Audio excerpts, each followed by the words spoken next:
आदमी पार्टी के राज्यसभा सांसद राघव चड्ढा ने शुक्रवार दोपहर एक बड़ा राजनीतिक धमाका कर दिया। उन्होंने ऐलान किया कि वो और 6 अन्य आप राज्यसभा सांसद बीजेपी ज्वाइन कर रहे हैं। उन्होंने दावा किया कि राज्यसभा में आप के 2/3 सांसद अब बीजेपी में शामिल हो चुके हैं, इसलिए ये कदम कॉन्स्टिट्यूशन के तहत डिफेक्शन नहीं माना जा रहा है। लेकिन सवाल ये है कि क्या ये सच में डिफेक्शन नहीं है?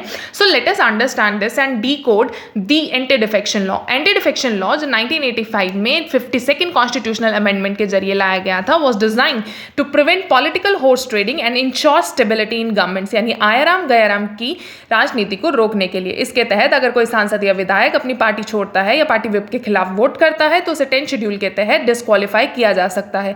सुप्रीम कोर्ट ने भी इसे कॉन्स्टिट्यूशनल सिन कहा है, specially in cases like the Harish Chandra Rawat matter. लेकिन यहाँ एक महत्वपूर्ण एक्सेप्शन भी है, मर्जर एक्सेप्शन।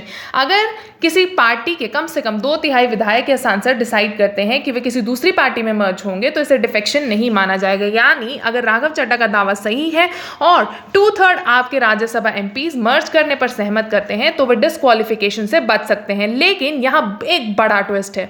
कानून कहता है कि मर्जर ओरिजिनल पॉलिटिकल पार्टी का होना चाहिए, not just the legislature party. तो सबसे बड़ा लीगल क्वेश्चन ये है, क्या सिर्फ एमपीज का मर्ज होना काफी है या पूरी पार्टी का मर्ज होना जरूरी है? अब फैसला किसके हाथ में है? डिस्क्वालिफिकेशन का निर्णय लेते हैं चेयरमैन ऑफ राज्यसभा और उनका फैसला जुडिशियल रिव्यू के परव्यू में आता है। लेकिन कोर्ट्स तभी इंटरवीन करते हैं जब चेयरमैन अपना निर्णय दे देते हैं। एंटी डिफेक्शन लॉ की कुछ कमियां भी हैं, जैसे कि स्पीकर या चेयरमैन के पास कोई फिक्स टाइम लिमिट नहीं होती फैसला लेने की और कई बार पॉलिटिकल बायस के आरोप भी लगते हैं। साथ ही ये लॉ लेजिस्लेटर्स की इंडिपेंडेंस को भी सीमित करता है क्योंकि उन्हें पार्टी लाइन फॉलो करनी पड़ती है।